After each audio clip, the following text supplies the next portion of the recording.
Hi, everyone. A little bit behind tonight.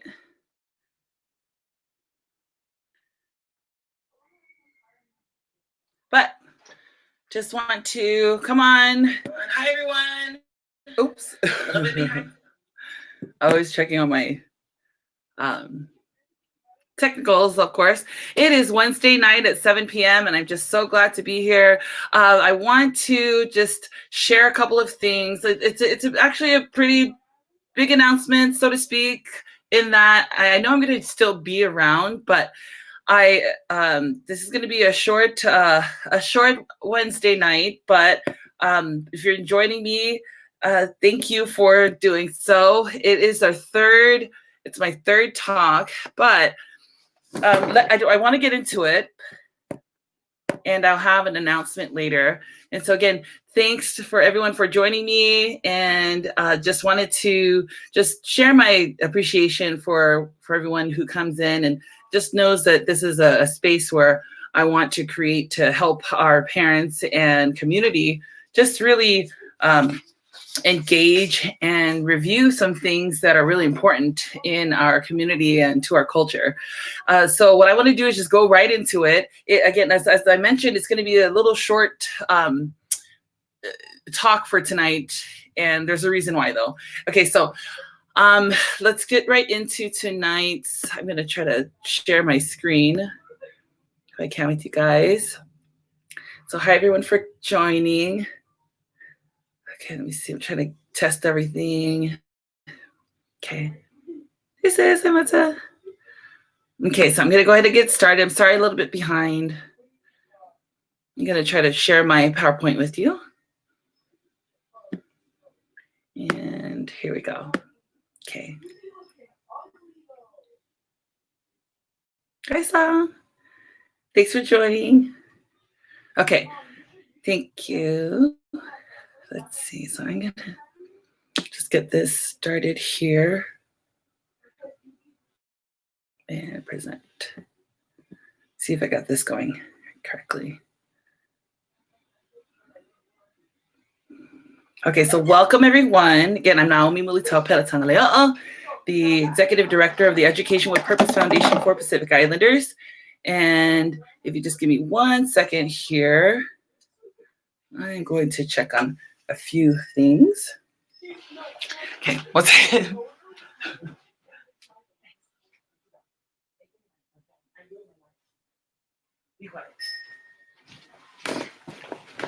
Sorry about that. Okay, I'm back. Hey, Sis Hazel. Okay, so today, our discussion, well, over the past week or so, I've been discussing, the issue of preparing our homes to go back to school. A lot of you had voiced your interest about talking about that issue.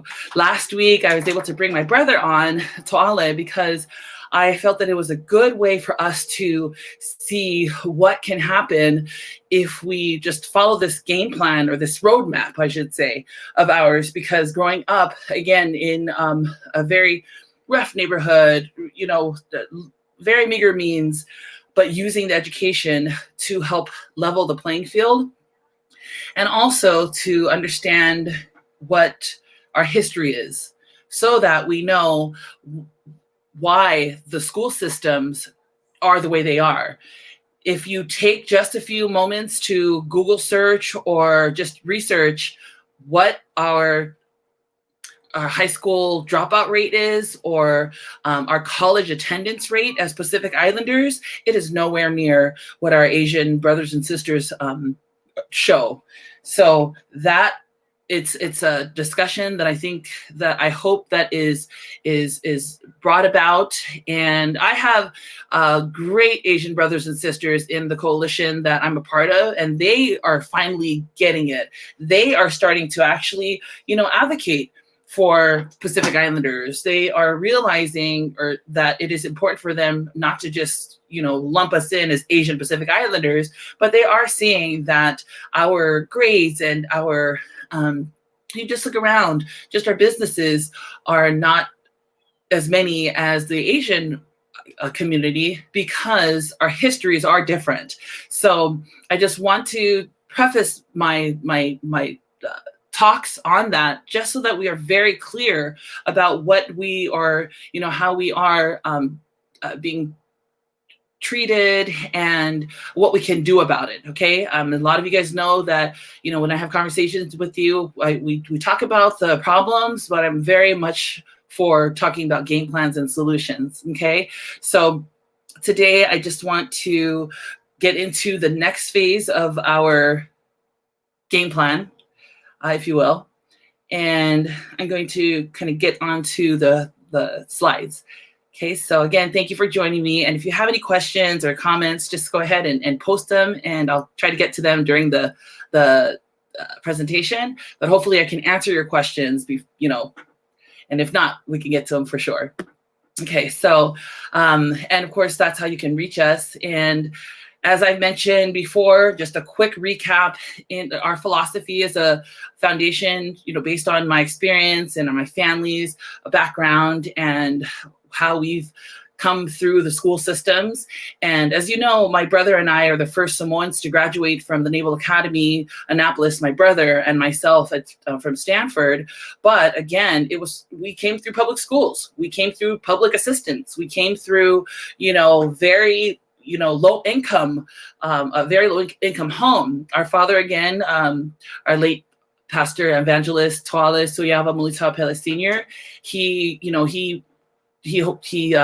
was saved. He was born again after his time spent in the Navy, and he decided to give his life to Christ, and he began just spreading the gospel and devoted his life to that, to the ministry. And so that left my mom to raise us as a stay-at-home mom. There's 5 of us, and that, everybody all knows out there, is a big job in and of itself, right? And so I just want to let you guys know that it is doable, and that it's something that we can do as a community together. And I hope that you guys will consider this philosophy that I've come to realize and develop over time, and what's impacting the quality of our school students' education. Okay, and so as you can see, a lot of you may be familiar that, and I'll just do a quick brief again, is that when we send our children to schools, that they are surrounded by 3 entities. They're the home, the school, and the community. And now we know that it's our job. It's not their job, the schools, their job, the community organizations, or it's their job as a church to do something, or it's their job, out in the community to, help our children. It's our job. It's a we effort. Okay, so, and in these 3 entities, there's all adults, and it's our job as adults to work very well together, because even despite the fact that we do have responsibilities and focuses and purposes in our own, segments in space and, for our children. And so once we realize that, we understand, we'll see that's where the problem is. It's not the children. They are very, very capable. They're very willing. I work with students. I just finished doing our youth math program for our 1st through 8th grade students, and they are very willing to learn. Just put yourself in that position when you were a child. We're always eager to learn. What can I do? We're always eager to please our parents, right? It's not just a Samoan thing. It's a human thing. Every child wants to succeed and wants to do well and wants to survive and thrive, right? Survive and thrive in this world. And so if we just come alongside of them or around them, I always use this nest feel or analogy. If we just, nurture them while they're growing up, right? They're the little eggs, they haven't even hatched yet, right? If we do our part as adults around them, then we will definitely change the trajectory of how our students will be first, how they view education, and how the adults around them view them as well. Okay, and so I'm going to go through this a little quickly tonight because, again, I have an announcement, but just to kind of catch everyone up who's first-time visitors to our talk. And so tonight, I want to just dive in a little bit on how can adults in the home work better with adults in the schools, okay? And so that is our focus. And once we do that, if we commit to these relationships in building and strengthening our relationships as adults around our students who are trying to, get educated at these schools, then I'm telling you, it's going to change the whole path that they can follow and pursue much higher paying jobs. They don't have to settle for whatever. They'll have options. And that is what the end goal should be for all of us, and I know that is for all of us, actually, right? All of us want our children to have the best opportunities and the best options to go to the best colleges, to get into the best, schools and programs, etc. Okay, so that's what we should focus on next. Okay, because last week we talked about how the home can work together with the community, like myself, community organizations.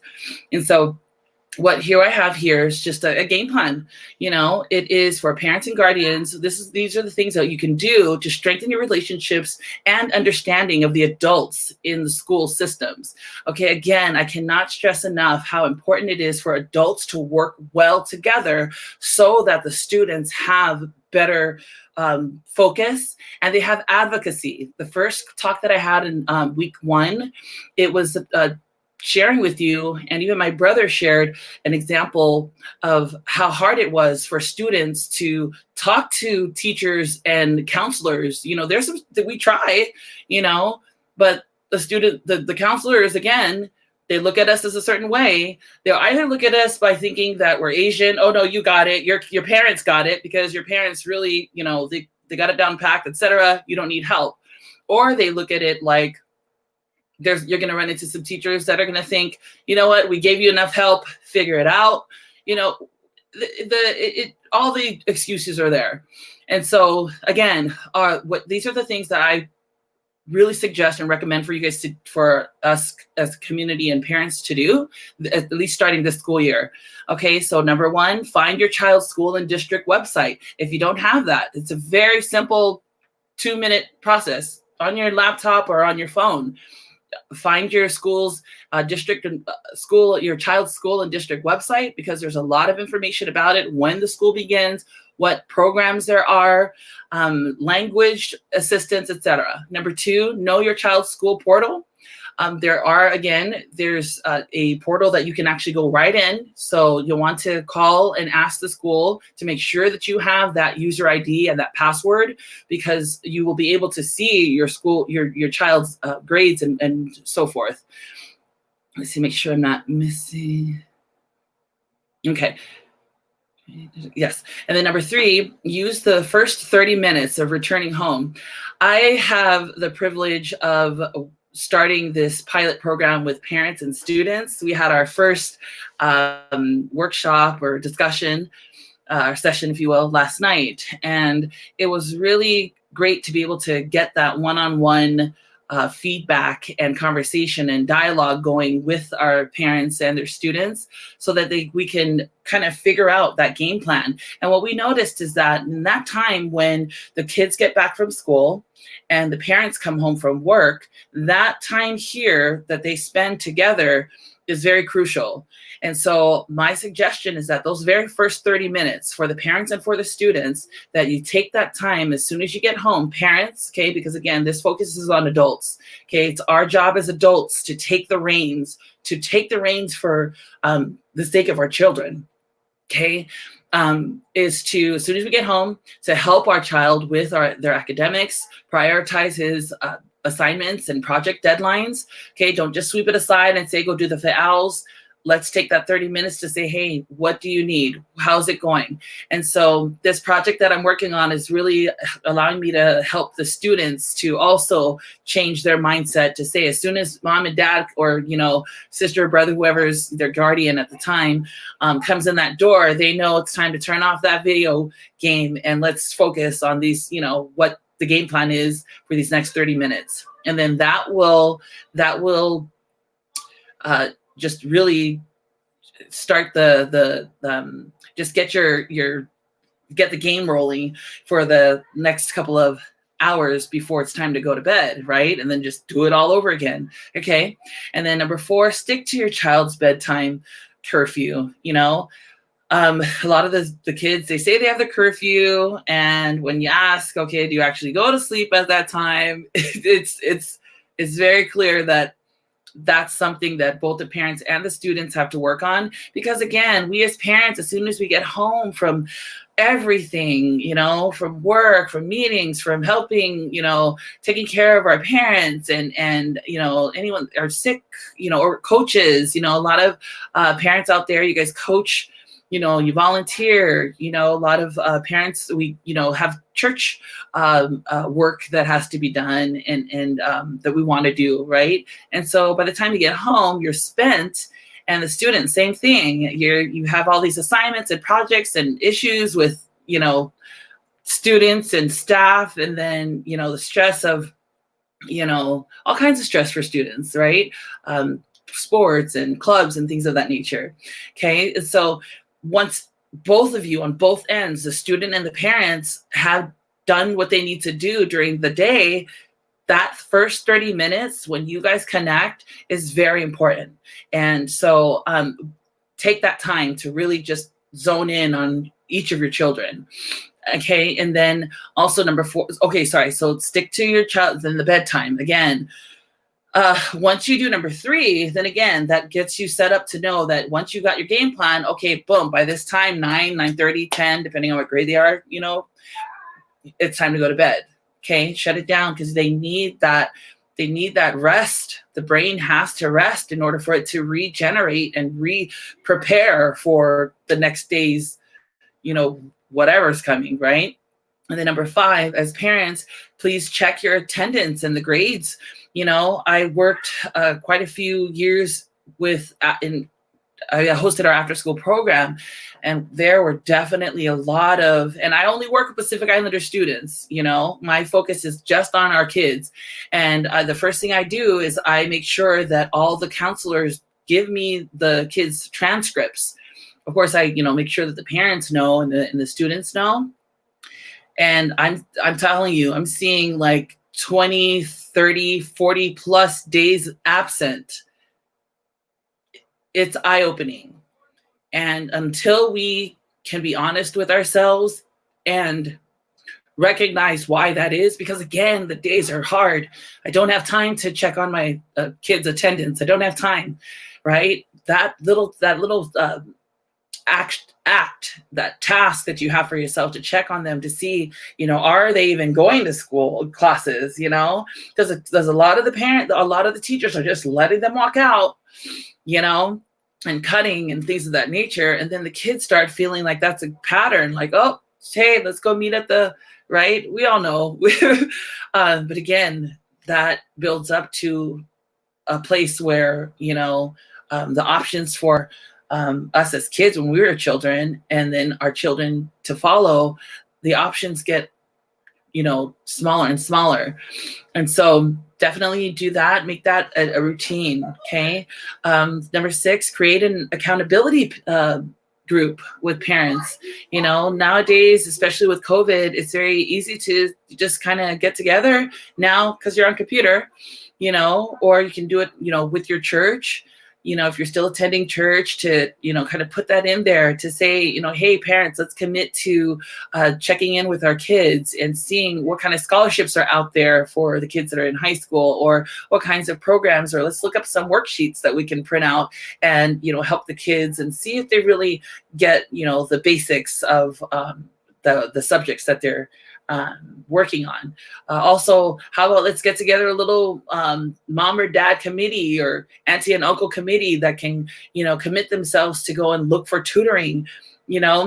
This day and age, this generation can use YouTube. There's a lot of people out there who know their stuff and that they pride themselves in their YouTube channels because they have gone to school and they have mastered skills. So they have tutorials that you can sit down with your child and actually go through it, and you can pause it and you can rewind it and you can ask your child, did you get that? If not, let's go back. Let's play it again.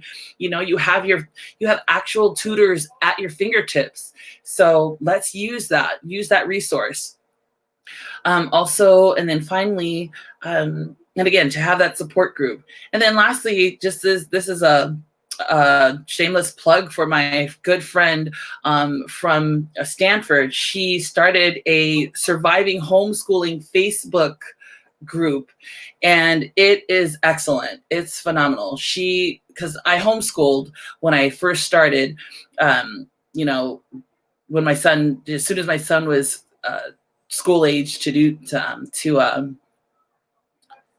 was school age, and she reached out to me, and because she knew that I was homeschooling as well, and so she created a surviving homeschool. That's the name of the school. If you guys can just search that, it is a great.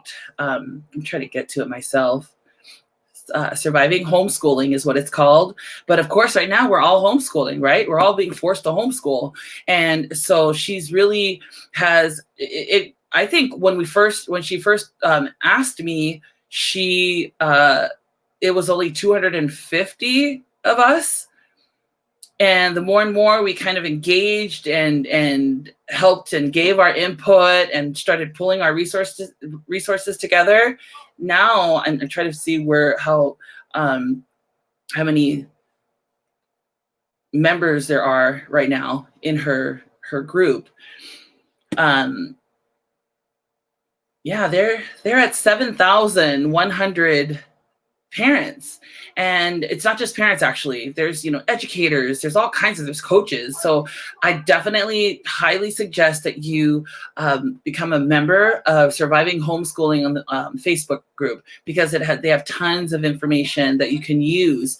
And so that pretty much brings me to what I wanted to share with you guys tonight, because what the announcement that I have is that now that I've started this pilot project with parents, it's really developing. It's really growing. With also my time here with the students for the 1st through 8th grade, and they're going to need my assistance because a lot of their parents are going back to, work, and school's about to begin. I want to commit some time to them as well to help them out. So what I'm going to do is just kind of postpone my Wednesday night talks so that I can commit more of my time to my projects with the parent-student program and our young learners program. So I won't be here on Wednesday nights. I'm going to just pause that for a little bit. But again, it's for a bigger cause, I believe. But if you have any questions or any comments or suggestions, definitely please, feel free to reach out, contact me. I'm just a click away, text away, or email away. And so, that's what I wanted to share with you guys tonight. Please do all that you can to be adult advocates for your students. Get to know the adults that are in your schools. Get to know the adults that are in your communities, because if we strengthen those relationships, I promise you, the number of college graduates that we're going to see over the years will just grow exponentially quickly. Otherwise, it's just going to be a little trickle. And I believe that would just be such a, unfortunate thing for our community. So I am I'm very hopeful. I'm very mindful of my position as the executive director of a nonprofit organization to continue to build strong relationships with other adults in my circles so that I can bring more resources to the communities. But still try to do my best to stay sane as a parent, right? Because we have a 5th grader going into the 6th grade now.